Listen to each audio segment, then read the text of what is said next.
صحابہ کرام ہمارے آقا کو دیکھتے اپنے رنج و غم بھول جایا کرتے، اپنے غموں کو کا مداوا نبی پاک علیہ السلام کی زیارت میں، ان کے دیدار میں صحابہ کرام کو ملا کرتا تھا۔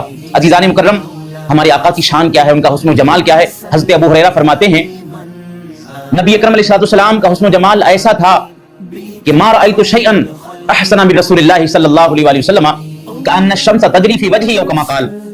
آپ فرماتے ہیں کہ ہم نے رسول پاک سے زیادہ کسی اور کو کبھی بھی خوبصورت دیکھا ہی نہیں، ایسا لگتا تھا کہ نبی پاک کے چہرے نورانی میں سورج گردش کر رہا ہے، سورج طلوع ہو رہا ہے۔ یہ ہمارے آقا کا حسن ہے، یہ ہمارے آقا کا حسن بے مثال ہے۔ یہی وجہ ہے کہ آپ ذرا اندازہ کریں، صحابہ کرام جنہوں نے نبی کا کلمہ پڑھا، انہوں نے نبی کی زیارت کا شرف حاصل کیا، لیکن ایک یہودیوں کے بہت بڑے عالم ہیں، ابھی انہوں نے کلمہ نہیں پڑھا ہے نبی کا، عبداللہ ابن سلام۔ انہوں نے سنا کہ محمد رسول اللہ مکے سے مدینہ آئے ہوئے ہیں، لوگ ان کی زیارت کے لیے ان کے پاس جا رہے ہیں۔ عبداللہ ابن سلام نے سوچا کہ چلو ہم بھی چلتے ہیں، زیارت کرنے میں کیا جاتا ہے۔ وہاں پہنچے، تورات کے عالم تھے، یہودی مذہب کے بہت بڑے عالم و رہنما تھے۔ جیسے ہی نبی پاک کے چہرے مقدسہ پر آپ کی نظر پڑتی ہے، فوراً دل پکار اٹھتا ہے، اے عبداللہ، یہ کسی جھوٹے مدعی نبوت کا چہرہ نہیں۔ یا اللہ،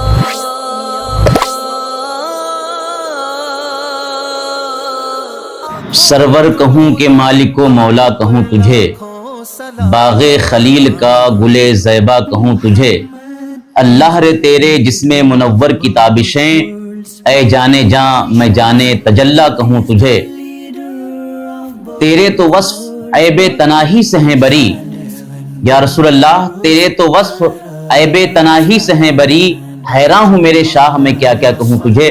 حضرت حسان بن ثابت فرماتے ہیں وَأَحْسَنَ مِنْكَ لَمْ تَرَ قَطُّ عَيْنِي وَأَجْمَلَ مِنْكَ لَمْ تَلِدِ النِّسَاءُ خُلِقْتَ مُبَرَّأً مِنْ كُلِّ عَيْبٍ كَأَنَّكَ قَدْ خُلِقْتَ كَمَا تَشَاءُ۔ ناظرین کرام، نبی رحمت نور مجسم صلی اللہ علیہ وسلم کی ذات گرامی کو اللہ نے بے مثل و بے مثال بنایا، اولین و آخرین میں آپ کی جیسا کسی کو نہیں بنایا گیا۔ یہی وجہ ہے کہ رسول پاک علیہ السلام کی بارگاہ میں حضرت حسان بن ثابت رضی اللہ تعالیٰ عنہ نے یہ اشعار پڑھے وَأَحْسَنَ مِنْكَ لَمْ تَرَ قَطُّ عَيْنِي، یا رسول اللہ ہماری آنکھوں نے آپ سے زیادہ خوبصورت کسی کو دیکھا ہی نہیں، وَأَجْمَلَ مِنْكَ لَمْ تَلِدِ النِّسَاءُ، بلکہ سچ یہ ہے یا رسول اللہ کہ کسی ماں نے آپ کی طرح حسین و جمیل پیدا ہی نہیں کیا ہے۔ خُلِقْتَ مُبَرَّأً مِنْ كُلِّ عَيْبٍ، یا رسول اللہ آپ کو ہر عیب سے، ہر نقص سے پاک و صاف پیدا کیا گیا، اور خُلِقْتَ مُبَرَّأً مِنْ كُلِّ عَيْبٍ كَأَنَّكَ قَدْ خُلِقْتَ كَمَا تَشَاءُ، بلکہ سچ یہ ہے یا رسول اللہ کہ آپ کو ویسا پیدا کیا گیا جیسا کہ آپ پیدا ہونا چاہتے تھے۔ سبحان اللہ، یہ ہمارے آقا کا حسن و جمال ہے کہ جس صحابی نے دیکھا وہ دیکھتا رہ گیا۔ کسی نے چاند کہا، کسی نے چاند سے بھی زیادہ خوبصورت کہا، کسی نے سورج سے تشبیہ دی۔ صحابہ کرام ہمارے آقا کو دیکھتے اپنے رنج و غم بھول جایا کرتے، اپنے غموں کو کا مداوا نبی پاک علیہ السلام کی زیارت میں، ان کے دیدار میں صحابہ کرام کو ملا کرتا تھا۔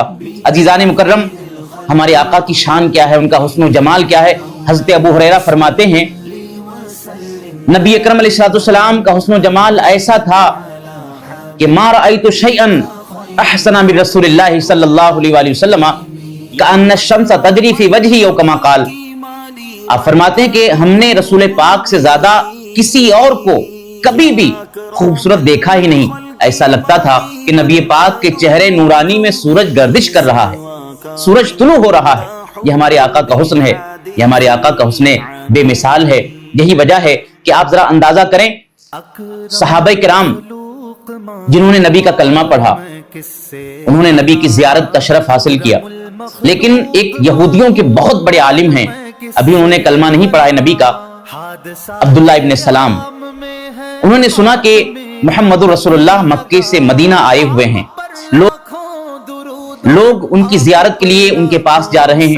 عبداللہ ابن سلام نے سوچا کہ چلو ہم بھی چلتے ہیں، زیارت کرنے میں کیا جاتا ہے۔ وہاں پہنچے، تورات کے عالم تھے، یہودی مذہب کے بہت بڑے عالم و رہنما تھے۔ جیسے ہی نبی پاک کے چہرے مقدسہ پر آپ کی نظر پڑتی ہے، فوراً دل پکار اٹھتا ہے، اے عبداللہ، یہ کسی جھوٹے مدعی نبوت کا چہرہ نہیں ہو سکتا ہے. چہرے کا حسن و جمال بتا رہا ہے کہ یہی اللہ کے آخری نبی ہیں, یہی اللہ کے سچے پیغمبر ہیں. سبحان اللہ. عبداللہ ابن سلام نے وہیں پر نبی اکرم علیہ السلام کی بارگاہ میں حاضری دی اور آپ کا دامن تھاما اور ہمیشہ کے لیے آپ کے وفاداروں میں شامل ہو جایا کرتے. نبی کریم علیہ السلام کی حسن و جمال کا یہ عالم ہے. آپ دیکھیں کہ آقا کا حسن کیسا بے مثال ہے. کسی کو اس کائنات میں حسن کا حصہ ملا ہے, جمال کا حصہ ملا ہے, تو یہ سب جو ہے فیضان ہے چشمہ محمدی کا, فیضان ہے یہ نبی اکرم علیہ السلام کے حسن و جمال کا صدقہ ہے کہ کائنات کو حسن ملا, کائنات کو نور ملا, کائنات کو روشنی ملی. اور عالم یہ ہے کہ حضرت انس رضی اللہ تعالیٰ عنہ ہمارے آقا کی خدمت کا انہیں شرف حاصل ہوا. نبی کریم علیہ السلام کے وصال کے بعد جناب انس رضی اللہ تعالیٰ عنہ کے مکان پر کچھ لوگ آئے. آپ نے ان کی میزبانی فرمائی, ان کی دعوت کی, انہیں کھانا کھلایا. اس کے بعد پھر خادمہ کو حکم دیا وہ ایک رومال کا کپڑا لے کر کے آئی. اس کپڑے کو دیکھا کہ اس میں کچھ داغ ہیں, کچھ میل لگا ہوا ہے, تو آپ نے تندور جلانے کا حکم دیا اور اس رومال کو اس بھڑکتے ہوئے تندور میں ڈال دیا. دیکھنے والے حاضرین حیران ہیں کہ یہ کپڑا تو آگ میں جل جائے گا, لیکن تھوڑی ہی دیر کے بعد کیا دیکھا کہ حضرت انس نے اس کپڑے کو تندور سے جب نکالا ہے تو وہ دودھ کی طرح چمکدار اور صاف و شفاف ہو جایا کرتا ہے. دیکھنے والوں کی حیرانی میں اور اضافہ ہو گیا. تو جناب انس رضی اللہ تعالیٰ عنہ نے جواب دیا کہ یہ وہ کپڑا ہے جس سے ہمارے آقا محمد رسول اللہ اپنا چہرہ نورانی صاف فرمایا کرتے تھے. اب کسی آگ میں یہ طاقت نہیں ہے کہ وہ اس کپڑے کو جلا سکے جس کپڑے کو ہمارے آقا کے نورانی چہرے کو چھونے کا شرف حاصل ہو گیا ہو. یہ ہمارے آقا کا حسن و جمال ہے, یہ ہمارے آقا کا حسن ظاہر ہے. اور یہی وجہ ہے کہ صحابہ کہتے ہیں نبی اکرم علیہ السلام اتنے خوبصورت تھے, ان کا سراپا اتنا نورانی تھا, بالکل دودھ کی طرح صاف و شفاف نبی پاک کا جسم نظر آیا کرتا تھا. صحابہ کہتے ہیں ایسا لگتا تھا جیسے نبی پاک علیہ السلام کے خمیر کو چاندی کے ذریعے سے گویا کہ بنایا گیا ہو. اتنا خوبصورت نبی پاک علیہ السلام کا سراپا تھا. یہی وجہ ہے نا کہ اعلیٰ حضرت کہتے ہیں سرور کہوں کہ مالک و مولا کہوں تجھے, باغ خلیل کا گلے زیبا کہوں تجھے, تیرے تو وصف عیب تناہی سے ہیں بری. یا رسول اللہ حیران ہوں میرے شاہ, میں کیا کیا کہوں تجھے.